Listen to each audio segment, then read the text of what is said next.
Bueno,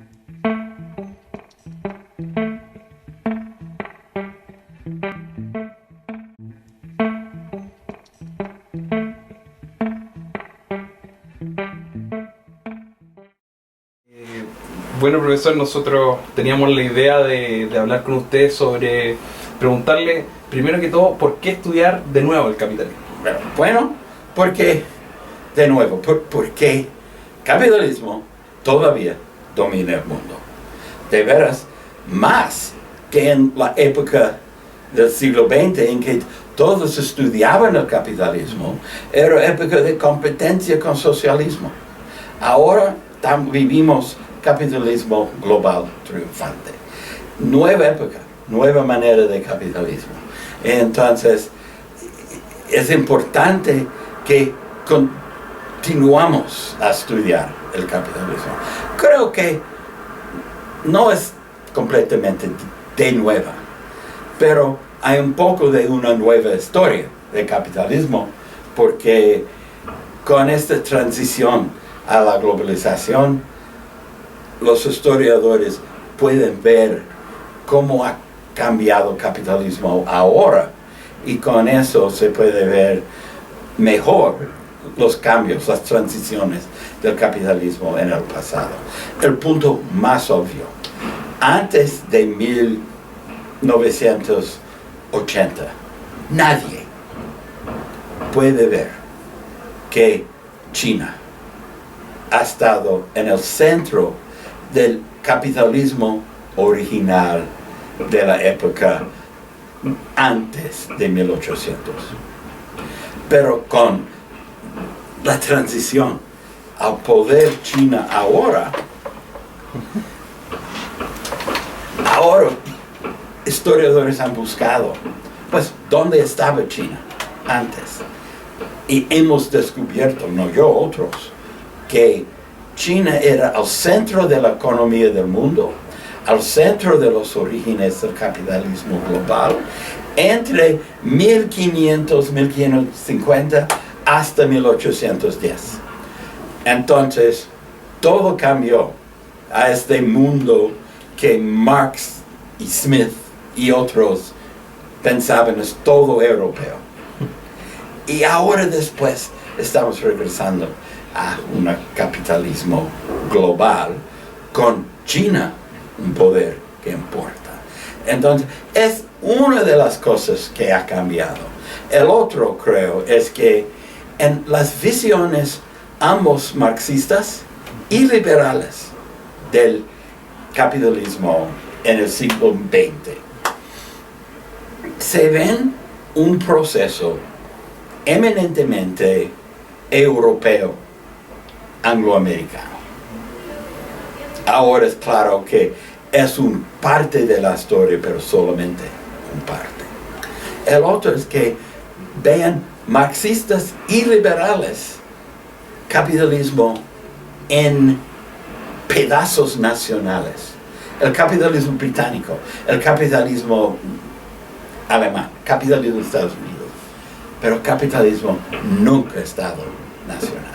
Siempre ha estado global y ha estado cambiando en su historia. Es una evolución de distintas maneras de ser global, nunca nacional o regional. Entonces, todo esto es parte de esta nueva visión para continuar en estudiar el capitalismo. Y en ese sentido, teniendo en cuenta como estos valores, estas visiones de por qué estudiar el capitalismo, ¿cómo usted valoraría el capitalismo actual? ¿Usted piensa que está en crisis el capitalismo, por ejemplo? Ahora, para mí y la mayoría, el capitalismo está triunfante. El nuevo capitalismo, no el capitalismo que hemos imaginado con capitalistas financieros paneuropeos, con conflictos de clase adentro de naciones. Este capitalismo se fue, pero el nuevo capitalismo es triunfante, y es por eso que es tan importante estudiar toda la trayectoria para comprender. Y pues yo no sé si esto ha pasado aquí, No pasó tanto en México, el país de Latinoamérica que yo conozco mejor. Pero en Estados Unidos había, para mí, una transición entre historiadores, por lo menos absurdo. En el momento de la caída de la Unión Soviética, los historiadores más radicales, marxistas, materialistas, decidieron que todo esto no importa y se transformaban en historias de la política y la cultura, instituciones políticas y las culturas, ideas, ideologías, memorias que marcan. ¿Por qué? La caída de la Unión Soviética no probó que procesos capitalistas ni materiales no importó. Para mí, prueba que eran más importantes, pero muy distintos de que hemos pensado. Entonces, era época.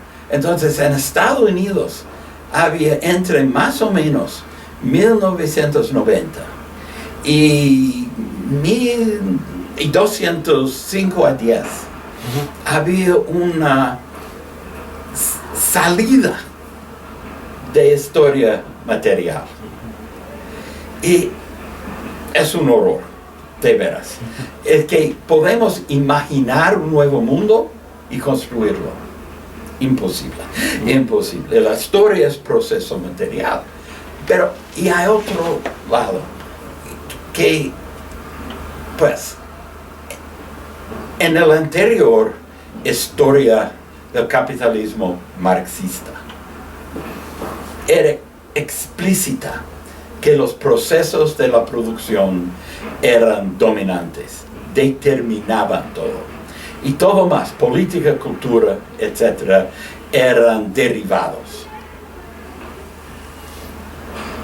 En la tradición liberal, separaban. Había una historia económica. Pero pensaban que era... Cuando historiadores económicos miraban a la política o la cultura o el género, dicen pues son externalidades, es otro, separados. Esta nueva historia de capitalismo insiste que cuestiones de producción, relaciones sociales de producción, de bases materiales, desarrollaban en el centro de la historia, pero nunca separadas ni totalmente dominantes de cuestiones de política, de cultura, de género, de raza. Entonces buscamos integrar una nueva historia de capitalismo como una nueva manera de ir a una historia integral. Con el capitalismo, el hilo en el centro, ¿no? Pero integrando para ver que relaciones de género, relaciones de cuestiones de religión, a veces y en momentos importantes impactaban la trayectoria más grande. No es uno domina y el otro secundaria. Todo por eso tenemos que rehacer o continuar a hacerlo también. Y ahora esta nueva historia ve claramente que la violencia no se puede separar. No es solamente económico, de clases, etc. Que las guerras están en el centro de la historia del capitalismo. Y también las insurrecciones populares. La violencia de arriba, la violencia de abajo, no son externalidades, son trayectorias esenciales de todo eso. Y en ese sentido, por ejemplo, aquí en Chile hemos tenido muchos casos de conflicto que ha habido entre cómo los políticos han sido influenciados por grandes empresarios, procesos de corrupción que se han como abierto como esta idea de de incredulidad popular, por decirlo de alguna forma. ¿Y cómo eso responde, piensa usted, como a la lógica de estas relaciones de capitalismo? Para mí, primero, una relación simbiótica entre los capitalistas más grandes y los líderes del Estado es normal en el mundo del capitalismo. Nunca espero otro. No. Cuando pasan leyes que dicen no, los políticos deben ser independientes, entonces se llama el capitalismo de los políticos como corrupción. Pero no es nada más que capitalismo normal. Y las leyes que dicen, no, los políticos deben ser puros, sin interés del bien del pueblo. Esas son culturas mitificantes, culturas enmascarantes, para que no vimos la relación central. Para mí es normal, es lo que espero, que los poderes en alto tienen esa relación mutua, que buscan la prosperidad de la economía capitalista y los capitalistas primeros. Busca el poder y la estabilidad del Estado, y es su interés mutuo. Lo que hace más interés es que, porque ya con la obra del francés Thomas Piketty, él ha probado cuantitativamente que la trayectoria normal, inevitable del capitalismo es la concentración de ingresos por arriba. Y prueba con estadísticas que solamente era en la época de la depresión, la Segunda Guerra y los primeros años de la Guerra Fría. Solamente en estas épocas hay un medio siglo de no concentración, no que es distribución abajo, pero no de rápida concentración. Y prueba también que todos los ideólogos que dicen, algún día el capitalismo va a compartir sus riquezas, utilizan estadísticas de estas décadas de excepción. Y ignoran todas las estadísticas de la época después de los años 80 que prueban ahora esta trayectoria de concentración. Ok, con como verdad histórica, bien comprobado en todas partes y globalmente por Piketty, la cuestión es cómo estabilizar el capitalismo, porque hay dos procesos de desestabilización inherentes en ese proceso de concentración. Primero, económicamente, capitalismo tenía la habilidad de producir en cantidades increíbles, pero no sirve si no hay consumidores, los que pueden comprar. Con la concentración de ingresos, hay un punto, no es distinto en distintas sociedades, no sabemos, pero hay un punto en que ya el sistema económico no sirve, porque la producción no tiene compradores. Pero la dinámica diaria es concentrar. ¿Cómo balancear la dinámica de concentrar para mantener suficientemente de posibilidad de comprar para mantener la economía? Vivimos esas cuestiones en estos días, globalmente, y son globales, no de cualquier sociedad local. El otro lado, con esta constante concentración, hay tendencias a protestar y decir, ¿cómo debo yo vivir como eso? Y en muy distintas maneras, yo voy a decir que el movimiento de Trump en los Estados Unidos y también muchos de los movimientos radicales islámicos en sus fondos, aunque con idiomas, visiones, todo distinto de culturas, en su base son protestas de gentes que ya no tienen nada, están excluidos e insisten en su derecho de tener participación y algo más para vivir. ¿Y cómo vamos a organizar, limitar este capitalismo hegemónico para compartir sus riquezas y para dar suficiente?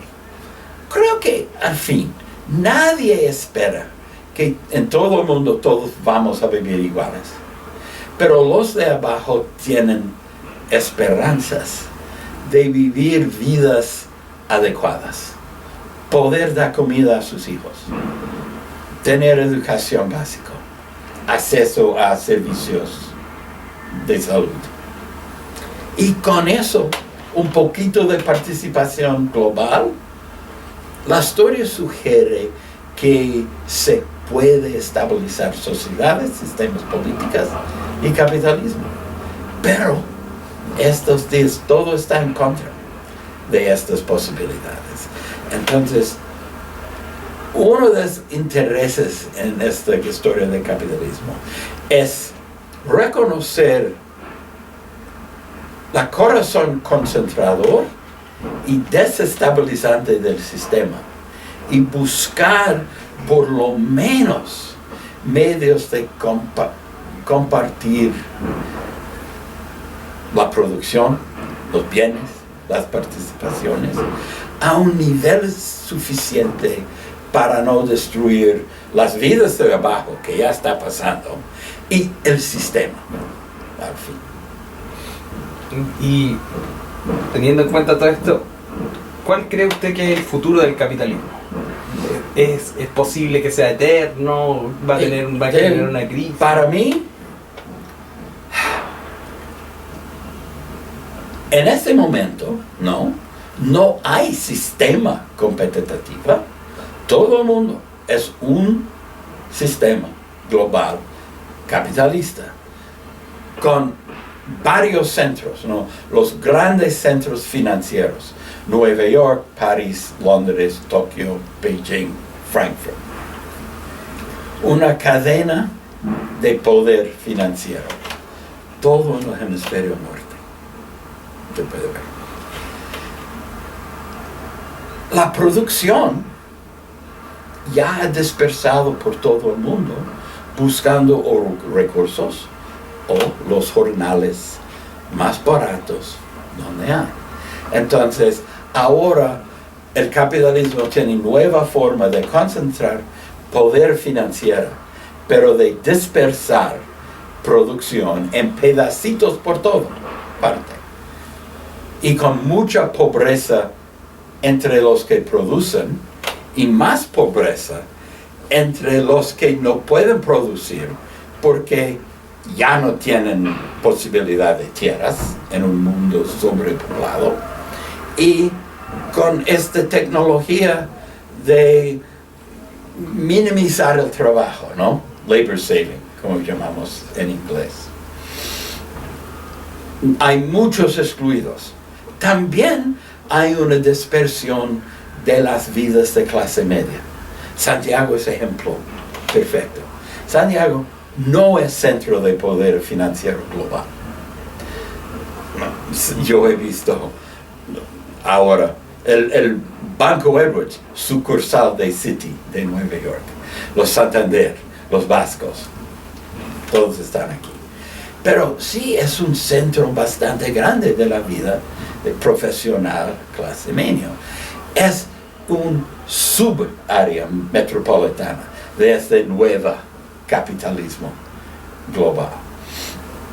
Y hay otras cadenas dispersadas. Hay una cadena de centros de innovación tecnológica. no son los mismos de los centros financieros de California, de India, de Japón, de mi región de Massachusetts, etc. Son distintos. Hay cadenas de centro de poder enérgico, ciudades de energía. Houston es más importante que Nueva York en la cuestión de petróleo para el mundo, ¿no? Pero estas muchas cadenas en muchas partes, todo integrado, pero al fin una concentración por arriba en los centros financieros y una enorme dispersión de vidas de clase media, vidas de tecnología, vidas de energía, vidas de producción industrial y agricultural y vidas de exclusión. Y creo, no puedo probar, que hay los dos grupos que ahora son más grandes. Hay más gente de clase media en todo el mundo que antes, ahora, pero más gente excluidas y marginados que nunca antes en el mundo. Entonces hay esta dispersión. Y todo esto es un sistema socioeconómico cultural. A veces me gusta decir, en esos días no existe ninguna economía nacional, es una ficción. Casi no existe ninguna sociedad nacional. La gente mueve por todas partes, tienen familias por todas partes. No hay cultura nacional. Yo soy de la original generación de rock, con la llegada de los ingleses a los Estados Unidos y todo. No hay cultura nacional. No hay religiones nacionales. Pero la política queda insistentemente nacional. Y los políticos insisten en hablar como si existen economías nacionales, culturas nacionales, intereses nacionales. Todo esto, otro sistema de enmascarar el mundo. Pero el problema no es la máscara. El problema es dónde está el poder. Si el poder es global, el poder económico es global. Sistemas de intercambio, de trabajo, de cultura, los medios, todo es global. Y no hay política más grande que la nacional. ¿Qué puede hacer la política en esta situación? Este es el problema de hoy al futuro. Porque no imagino que mañana las Naciones Unidas ni cualquier otra institución va a llegar a ser gobierno coordinador nacional. Pero sí hay cositas. A veces imagino que el G8 es el gabinete internacional. Que el G20 es el Senado internacional. Y ellos negocian las más importantes cosas en el mundo. La Asamblea General de las Naciones Unidas pretende ser la Cámara de Diputados internacional. No tiene poder. No puede hacer nada más que hablar. No. Y nadie es elegido. Pues, no, de veras. La mayoría de los presidentes sí son elegidos en sus propios países. Pero lo que hacen en conjunto no tienen nada de responsabilidad en conjunto. Pero más que las Naciones Unidas, estas instituciones prueban que ellos ven que necesita coordinación internacional, pero no hablamos de esto directamente, de esta disyunción entre los dos. Entonces, esta población entre la desconexión entre economía global, muy capitalista, y políticas nacionales de varios, algunos más demócratas, otros muy militares y con muchas mezclas, podemos decir, ¿no? Es enorme disrupción y la destrucción entre la concentración y la habilidad de compartir bastante para estabilizar la economía y la sociedad. Entonces, yo creo que tenemos tanto para aprender, pero tenemos que estudiar las cosas que dominan nuestras vidas. No, por ejemplo, por ser un poquito de cínico que soy, más estudios de las ideologías de protestas no va a hacer mucho. Tenemos que estudiar poder y su organización y la posibilidad de organizar límites, resistencias, etc. Ideología es una manera de comunicar, pero no manera de influir, imponer, hacer influencias.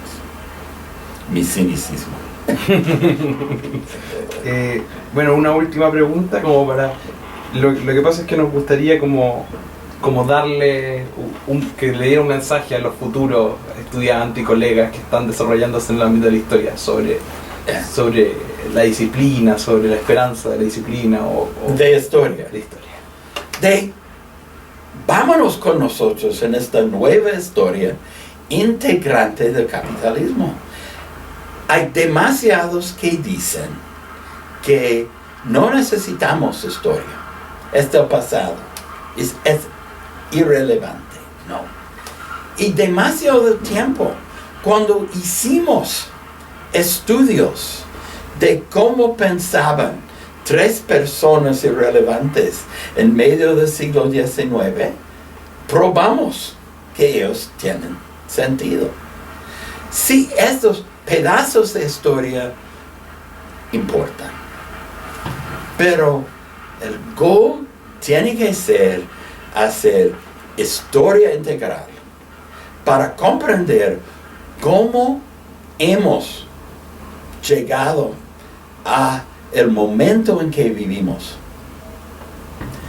Y si podemos comprender ese momento, cómo llegábamos a este momento, qué son sus problemas y sus posibilidades, tenemos base de pensar en el futuro y cómo para cambiar.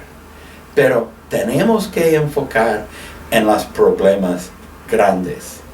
Un chiste de Javier Puente, en cuyo estamos, es que Tutino siempre dice, si no tiene proyecto de por lo menos 50 años y de uno de los 3 problemas más centrales de la sociedad que estudias, no importa.